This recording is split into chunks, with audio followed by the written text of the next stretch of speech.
Welcome to this week's OK at Work with myself, Sarah Sawyer, my colleague, Russell Berger, both attorneys at Offit Kurman. And today we are talking about executive level compensation agreements and employment agreements.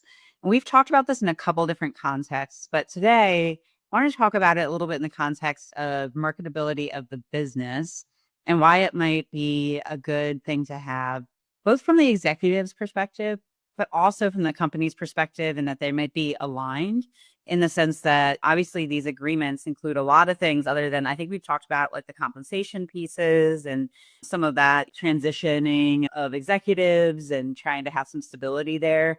But there's a lot of other things that go into these agreements that can be important if you're going to sell the business or you're getting investors or there's some type of change happening in that regard. So, what are some clauses or some considerations that might make those types of agreements important in those contexts, Russell?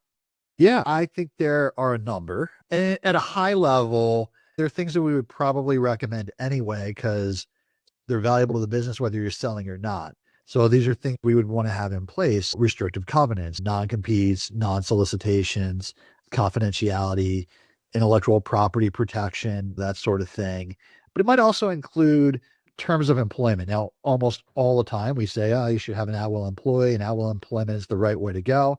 But for certain executive level folks, and depending on your organization, it might be worthwhile to have term employment and have people set up and locked in for a certain amount of time and not be able to just go off on their own, whether they're competing or not. They might be very valuable to keep in the business, or at least keep in the business through a transition period if need be. So having those sorts of things in place can be really valuable, either sell or not, could be really valuable to you.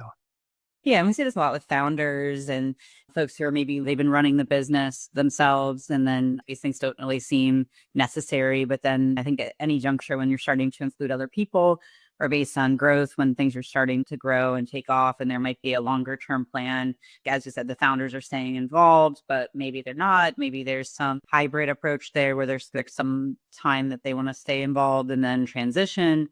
So it's a good thing to just be thinking about. I think the triggering things are selling, raising funds, adding investors or people to the company, and looking for some type of transition. It's always good to have these in place, but I think those things, if you're just hopping along without them in place, could be triggering to say, maybe this is the time we should think about this. Yeah, I know we've said it here before. Don't wait till you're 3 months out from a sale to start planning for the sale.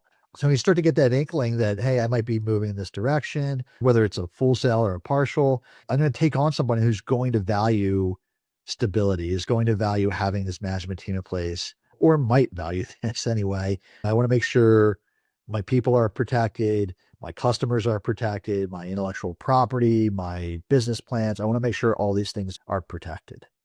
Well, and on the protection frame, it takes some time to the point about not waiting until the last minute.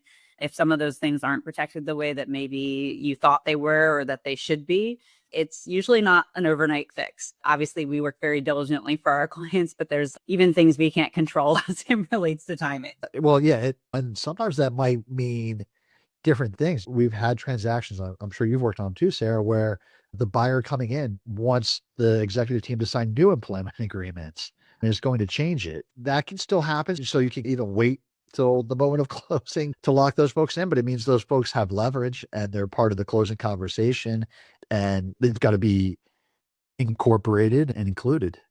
Yeah. Well, good advice. We'll see you next time, Russell. Thanks. Thanks, Sarah.